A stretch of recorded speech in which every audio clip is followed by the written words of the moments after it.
Welcome to Wine Soundtrack USA. Listen to the passion with which producers narrate their winery and their world in 30 answers. Discover their stories, personalities, and passions. Hello, friends and listeners of Wine Soundtrack. This is Allison Levine, and today I'm sitting with Laura Diaz Munoz, who is the winemaker of Ehlers Estate in Napa Valley. Welcome, Laura, and tell us a little bit about Ehlers Estate. Hi. Well, thank you, Alison.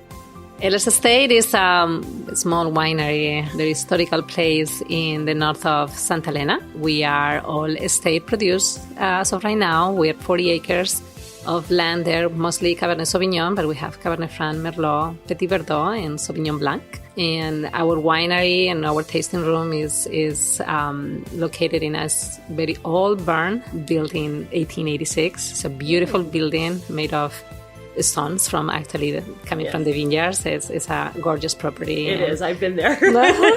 It's very special. It's very close to Highway 29, but you don't hear it. It's kind of like a secluded place north of Santa Elena.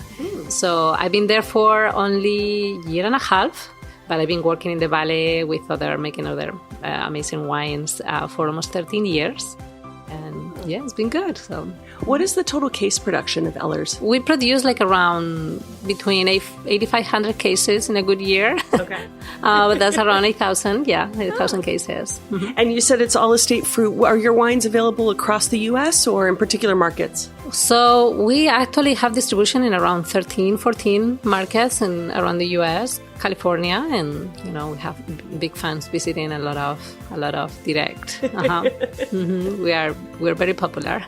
So for those that are listening that didn't guess already, you have an accent. Can you believe it? I don't know what you're talking about. I mean, I never heard that comment before. So you were originally from Spain, from Madrid. Mm-hmm. And tell me, what is one of your first memories relevant to wine? So I just, like from a very early age, I used to, serve wine with family, relatives at the table. My father loved wines, and we were talking before about the north of Spain, but we enjoy, and he loved Albariños and Ribeiros.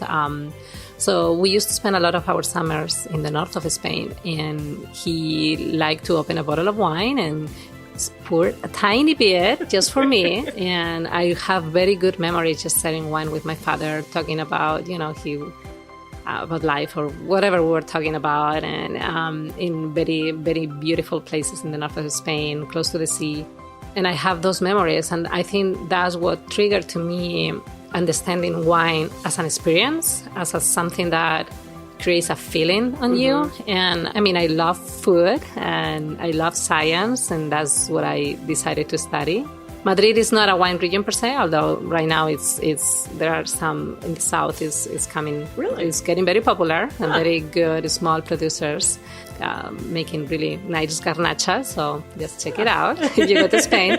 But back then, I wasn't in contact with anybody that knew more about wine or wanted to share with me, and I just put myself to study food and science technology and biology, and one thing took me to another. Like, I don't know why I ended up in a winery.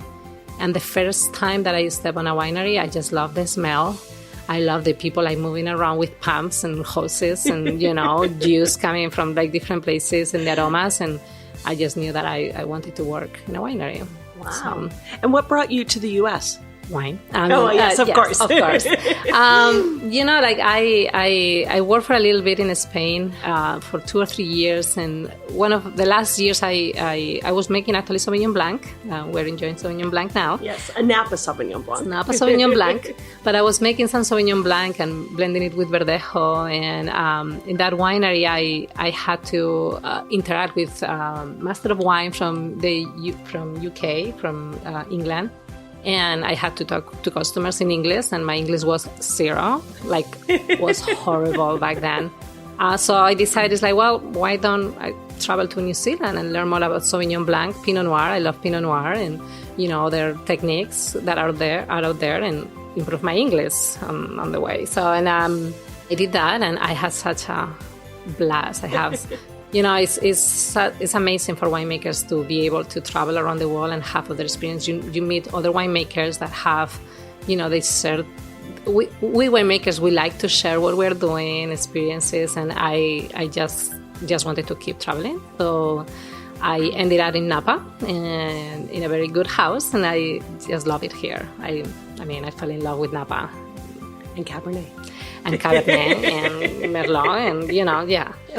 So with all the travels you've done, what would you say is one of the first or most memorable wines you've ever drunk? And what was the occasion?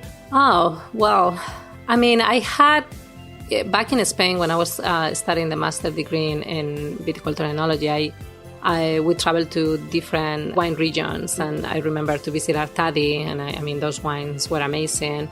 I visited Marqués de Grignon or Finca Allende, and I met the winemakers, these big personalities. They were like, superstars to me. Like I was so inspired and intimidated by these big personalities, and tasting the wines and how they talk about the wines, seeing the properties. It just kind of like makes sense.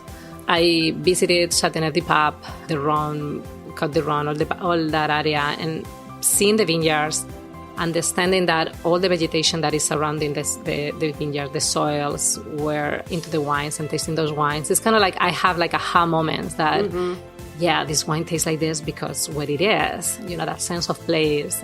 And I have so many experiences that saying one is not fair, honestly, because they are all special for different reasons and different wines. Yeah.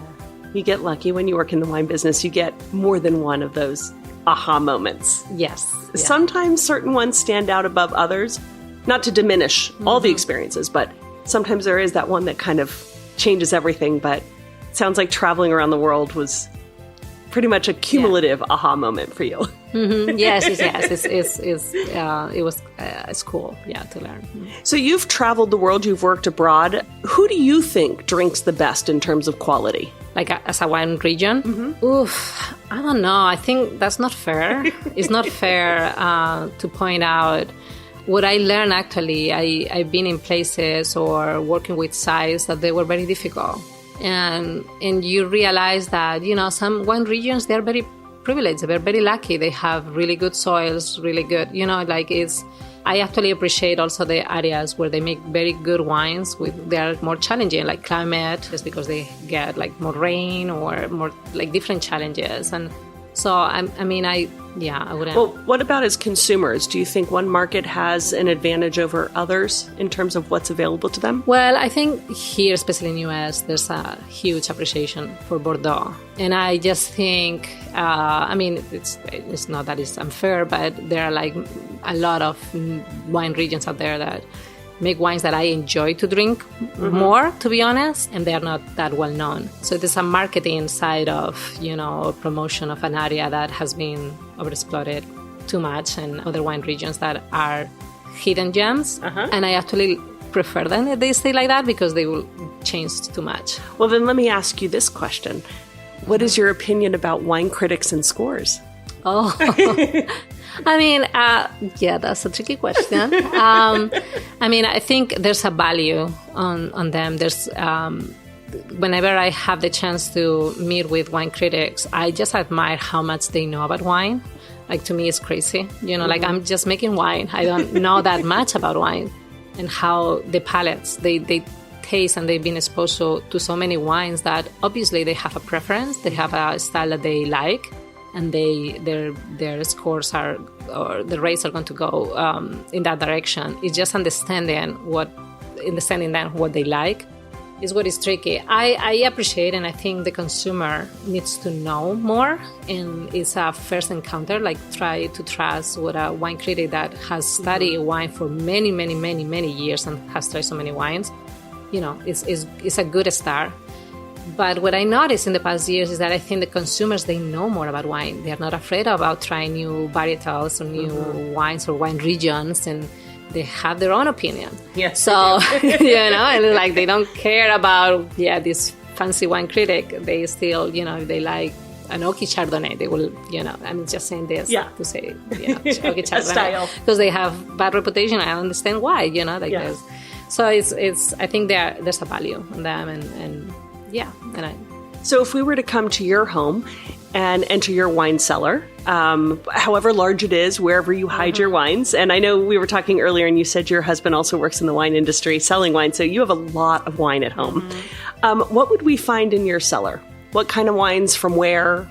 I try to go into more exploring wine regions or varietals that are not as well known. You will find a lot of funky wines, very funky wines that sometimes we open and it's like, why did we buy this? But there's also a contest, a place where to drink the wines and a moment.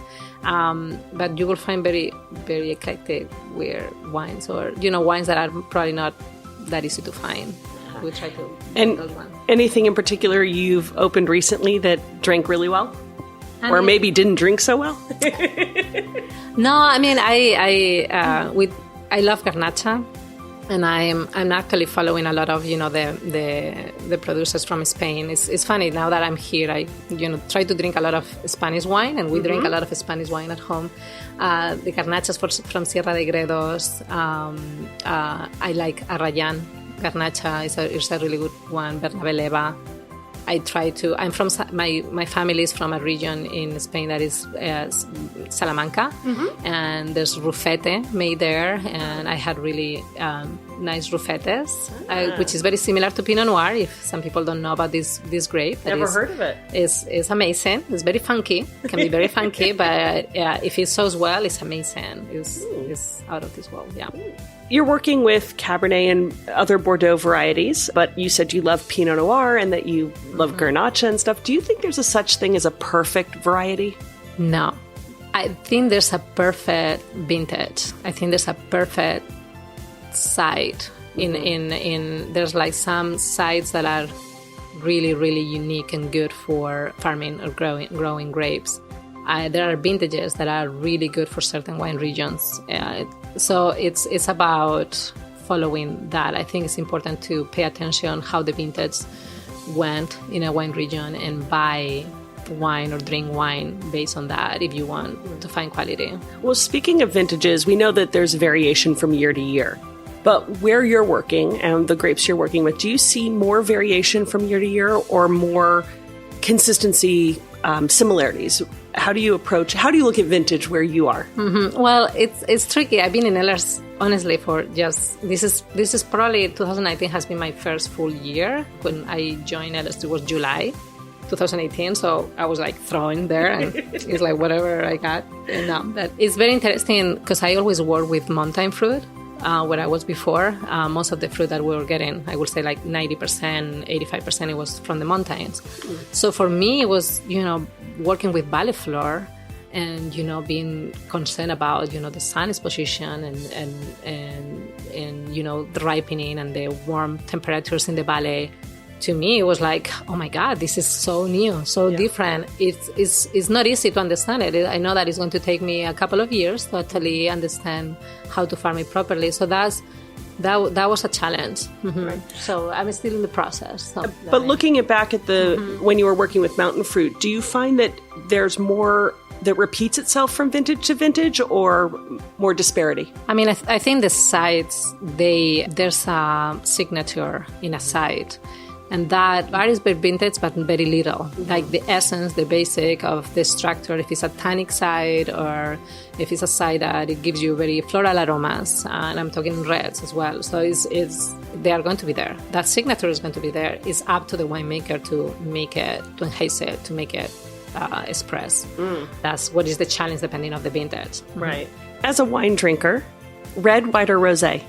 It depends of my mood, and I'm really enjoying lately white wines, and it comes and goes. Some months I'm only drinking Pinot Noir, some months I'm only drinking Chenin Blanc or Sauvignon Blanc or other white varietals. But lately I've been drinking a lot of whites. I really like them. Still or sparkling wine? Still, yes, still. But you like sparkling? I like it, but for certain times of the day. But if I have to choose one, it would be still. Yeah. So how do you then approach food and wine pairing? If you're on a kick of white wines, are you pairing that with everything, or do you really look at what you're eating? Do you think there are rules to follow, or do you throw caution to the wind? Sometimes we take some risk and we open whatever we just want to drink, and it doesn't matter the food. And at least at home, that's what we do. My husband cooks very well, but we always think about pairing, and we think a lot about. Mostly if it's, meat that it has a lot of fat, we want acid. And sometimes a white wine, even a red, everybody thinks that reds. We try to cut what is overwhelming in one or the other so they can balance. And also find that aromatics or flavors that are going to be similar, because that is going to actually complement them. But I think acidity, alcohol in the wine, depending what you are eating with, can be too heavy if it's too much alcohol with a heavy meal, or vice versa. So we think a lot about. I think a lot about how to pair it. What do you think that somebody who hasn't tasted your wine is missing out on? One of the things, and talking about the signature of the place, I think the estate, it has its own distinctive aromas and profiles. Like, I really like the floral notes of our Cabernet Franc. The lavenders, the spices. There's a lot of that in our wines. Even in the Cabernet Sauvignon, a lot of spices. And, it's funny because I always say we planted in the back of the property a garden with a lot of thymes and lavender and all kind of herbs. And we get a lot of that in our wines. It's kind of like that herbal notes, and I really like that. And I call it like herbs de Provence, kind of like flavor, and you just get that in our wines. So they will miss that. So of all the wines that you have, if space aliens were to land on your property, which of those wines would you want to present to them as their first wine of Ehlers Estate? I love the Sauvignon Blanc from Ehlers Estate. I think it's a good introduction to Ehlers. But the Cabernet Franc, I think, is pretty amazing from our property. And it's 100% Cabernet Franc? 100% Cabernet Franc, yeah. Yum. Well, I mean, we're enjoying the Sauvignon Blanc right now, and I will say it's a perfect kind of palate starter. So I can understand someone arriving and you want to start them with that. It's like greeting them. It's like, welcome to my home. Have some Sauvignon Blanc. You just completed a harvest. And I'm wondering, I know you're new to the winery. Prior to arriving, did the winery have any traditions, any rituals that they perform at the beginning, during, or after harvest? Or have you instituted any rituals that you think will be ongoing? I mean, I don't know about before, to be honest. No, I don't know about before. I mean, I normally, beginning, I try to... like a toast. And I think every winemaker does that, a toast. And I have just a talk to my guys and just wish them to have fun. First of all, to have fun and to learn and to be very communicative. But it's just it's not fun. I mean, we just get together, have some beer, because we have beer, because that's what they like. So, okay. And just getting together and trying to bless the vintage and always well. Well, when it comes to blessing the vintage, prior to that, do you go in the vineyard and talk to the vines? Do you give them as much encouragement as you do your team? It's funny, but sometimes I talk to the vines. You do? I go and I say, hey, do well, please. No, it's true that sometimes I talk to them, or if I'm happy and I taste them, it's like, oh, wow, you taste good, baby. I do that. It's funny. They do well with encouragement. Yes, I think that way. I mean, it's my favorite time of the day, and it's actually really nice at Ehlers because the vineyard is right there. In the past, I have to drive 40 minutes to get to a vineyard and then go to another. There, I just can, like in the mornings, it's kind of like a ritual. I just take my coffee and then walk the vineyards for like 30 minutes, 40 minutes around the property, and going back to my office and then meet with the guys in the cellar and decide what to do talk about the daily work. But When you're walking through the vineyards and you're sort of monitoring what's going on, are there any signs that you look for that are going to help you determine what kind of harvest you're going to have? Yes. I mean, where we are right now, it's not that we have water issues, but I try to monitor how the plant is responding to water stress and, irrigation, and how, looking at absolutely everything, how the vines, if the leaves are curving or they are expanding or like they are happy or not. You can see right away if you pay attention to the vines. So. And then from there, you can sort of make some guesses as to what the vintage is going to give you. Take decisions. One of the things I'm very in favor of having also tools in the vineyards that can help you to monitor, because a plant normally shows you that it's under stress or not happy too late. So it's good to have. I work with Thule just to monitor the evapotranspiration, so I know before the plant gets stressed that it's starting not being happy. I have sport traps. I try to take analysis of the petiolos. I try to see before there's a problem. So you're doing a lot of scientific things, but if you could do something a little more holistic, if you could read, how people read tea leaves? Okay. If you could read the sediment in a red wine glass, what would you want it to tell you? The sediment, that's a good question. I never had that. It would be good, talking about sediments in a glass. It tells you about, if you find a lot of sediments and you find those sediments with a lot of color or acid, it tells you that wine has been alive, has had a lot of going on, and that and it's just settling. And actually, I like to see a lot of things going on in the wine. If you see a wine that is not showing you those kind of sediments, it's kind of like a boring wine. I not fully going into the native route. I believe that is the best option, and I try to go native as much as possible. And lower intervention. Talking about lower intervention is about analyzing the wine first, if it's in a good, not adding bacteria when malolactic fermentation, or just adding minimum amount of sulfur, or monitoring the reduction of the wine. All these kind of scientific areas that we can detect in the wine before. That's my holistic way. I try to, if a wine is showing purity in the flavors in the grapes, we have really nice acidity, right, sugar content, and I know that in the cellar we're doing things right, I just try to let the wine and the grapes express themselves. So when you were a little girl, what did you want to be when you grew up? Obviously wine wasn't something that was offered to you as a direct path. It's not something that you knew you could be. But did you know this at a young age, or did you have other fantasies? Well, I knew when I was around 16, 18 that I wanted to be a winemaker, or at least I wanted to be involved with wine or food in some form. I wasn't sure what, because I didn't have probably the life experience to know what to do. I'm also a person that I like aesthetics. I like interior design. I always like the artistic side. I probably didn't study much about it because I like science, and I love science. I love biology, and microbiology was kind of like my theme. But at the same time, I like aesthetics. So I like to feel pressure, and I love food, and it's kind of like my happy moment when I'm eating a really good meal. And wine was part of that, and so I knew when I was 18 years old that's what I wanted to do, be involved with wine in some form. And when you're not busy with wine, what do you do in your free time? Well, I have to say that in the past years, I haven't had a lot of free time. I have 2 kids, and I try to spend as much time with them because I think, family is very important for me. When I was living in Spain, I come from a big family, so I was spending a lot of my free time with family. But I'm also a city girl. I like to go to the city, go to museums, go to concerts. I like to do things all the time, now I'm involved with my kids, so it's a different. We're not going to crazy concerts, I'm more like mellow or kids oriented. But I like to be active and do things. Yeah. As a Spaniard, are you a Real Madrid fan? That's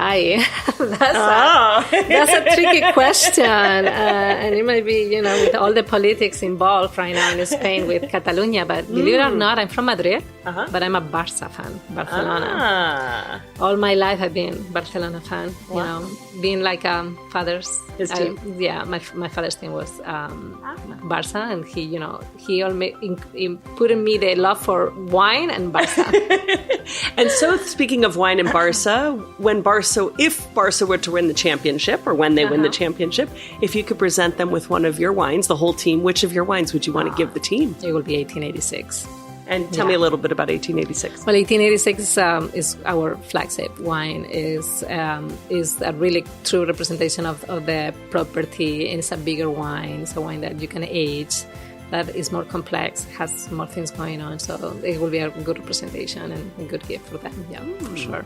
Nice. So I know you're busy with your kids and you're busy with work, but if you're able to plan a romantic evening with your husband, if you still have those or when you do, what sort of wines do you guys open up to create that romantic mood? Oh, okay. I mean, Jack Celos, we'll have a sparkling. You know, it's always fresh, acidic wine. Like something that is fun, probably. Also, sparkling. We like Roderer. We love those wines. So I mean, it will be that or a Riesling. He loves Riesling. I love Riesling. I love to make Riesling. So. Have you ever made it? Yeah. I made Riesling with Gallery, with the brand that I used to make before, and it was a fun wine to make. Love Riesling. Love Riesling. When you think back of your life and everything you've done and what you've been exposed to, is there a piece of advice that you've carried with you throughout that you found the most useful? And who was the person who gave you that advice? The best advice that probably I had. Well, I will say that there's two people that they told me things that that I took with me. So the first one was in Spain. I worked with a consultant winemaker, Pepe Gracia. He was a chemist more than a winemaker, and he told me that it's very important to put attention to detail. That you have to do things right at all time. Oh, sorry about that. But I think that was important, like to be sure that everything that we do it right, and not to sleep on the laurels, like we say. Like you need to keep working all the time. And the second advice was coming from Chris Carpenter, because I worked with him for many, many years. He always said, pay attention to the vineyards. The vineyards is the most important part of any wine. And he always said to me, like, wherever you go, you have to be sure that the vineyards are treated well. And if you could offer advice to our listeners, what kind of advice would you share? Drink wine, enjoy it. Don't judge it much. Just enjoy it and have fun with it. I think it's important, and be open to try different wines and have fun drinking wine.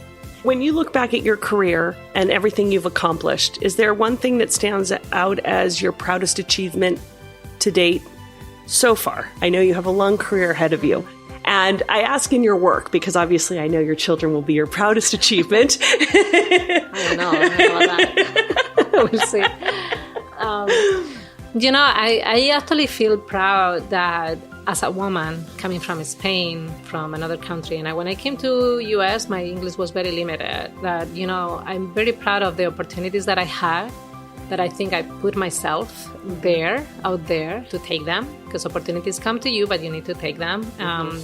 And I'm just feeling proud of my achievements in that regard, and that I keep being curious, like I keep trying to learn more and more and put myself in situations sometimes uncomfortable, and and like I'm learning, and I like that. So I think that's Which means that you'll keep accomplishing that, since you're going to keep putting yourself in situations. Yes, for sure. Yeah. So I want you to complete this sentence for me. A table without wine is like? Oh my, not wearing suits. Like not going out of the street without suits. You need wine at the table. We don't want to be shoeless. Never. Exactly. Unless you're in New Zealand or Australia. Then you can anyway. Or on the beach, So I want you to imagine a situation. It's a restaurant. There's a table at the window, and the paparazzi are taking images, taking photos of this person. And this person is sitting at the table drinking a bottle of the Ehlers Estate 1886. Who would you want to be sitting at that table drinking that wine from any walk of life? Oh my gosh. I don't know. Honestly. Like I will have to think about that. That's something that now that you say it, Does it have to be famous? No, not necessarily. I really good life, and I haven't had a chance yet. My father, I want to share my first 1886 with him. That it comes fully from me, and that will be the 2018 vintage. He's my biggest critic. So it's important for me, that he feels proud of me, and so that would be the person that I would like to give that bottle of wine. And you'll get to do that. I will get to do that in a couple of years, yes. Wow. Well, speaking of a couple of years, where do you think we'll be in 500 years? Do you think we'll still be drinking wine? Will we be drinking the same wines, same grapes, same places? Well, if you see 500 years ago, we were still making wine and drinking wine, and we were actually right now those winemaking techniques. We're going back actually to the past, and talking about concrete and using amphoras and all this new stuff that is very old. Yeah. I don't think that is going to change that much. I think, and I hope that science has taught us more about how to farm better, or how to make better wines, and have more control over the process, which is what science can tell you or can tell you. But I think we'll still be drinking wine, and probably better wine. Well, if for some reason we weren't, and you had to go to a deserted island, what 3 wines would you want to take with you? Oh my God. That's not in 500 years, but I will take Artadi El Pison, for sure. It's a really good wine.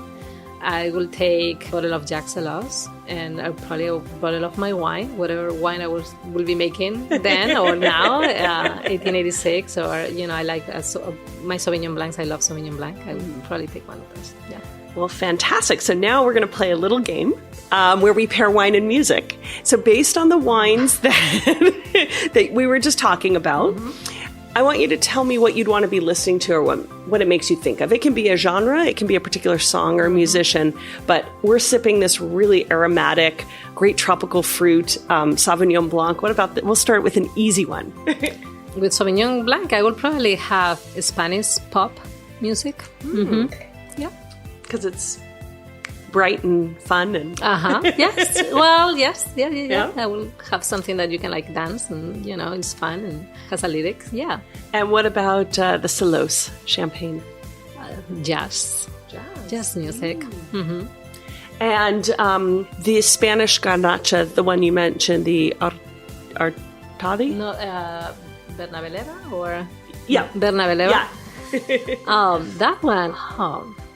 I don't know. I think that one, I will have it it's more rock, more funky, more punky. Yeah, something those tones, yeah. And your Cab Franc? Ooh, my Cabernet Franc. I will say more like Argentinian, maybe music. Yeah. And last but not least, the big 1886. Oh, wow. 1886. That's classic music. Yeah, for sure. So you survived. There you go. You made me sweat. I have to say. So one more question. You've traveled the world. You've worked in other countries.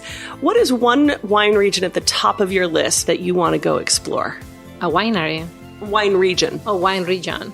Oof. I've never been in Proudest. And I would love to meet those small producers, that they are actually working in a very tough region. I would love to go there. Yeah.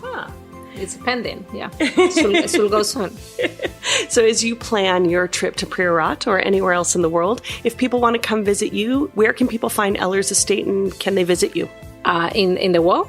No, in Napa. Can they come to the winery? Yes, of course. Yes. We are by appointment, so just call us in advance. But yeah, they can come and visit us. We're open every day, every single day, and I have an amazing team there that they love to spend some time with them and tour them around. They sit down and, they are an amazing team. So, yeah, anytime. I've had the pleasure of visiting your winery, and it's a very personalized experience. Yes, it is. I was in my own group with my name on the table. Every group was set up. We had our own personal person. Yeah, it was a fantastic tasting experience. Yes. We love it that way. And, it's funny, but wine club members or guests, they come back all the time. and they just want to meet that host that, spend some time with them. They become friends and family, basically. And you also are on social media and your website? Yes, we're on Instagram and Facebook. Our website is ehlersestate.com. So fantastic. So visit ehlersestate.com, plan your trip. And Laura, thank you so much for joining us on Wine Soundtrack. Thank you. It's been fun. Cheers. Thank you so much. Thanks for listening to a new episode of Wine Soundtrack USA. For details and updates, visit our website, winesoundtrack.com.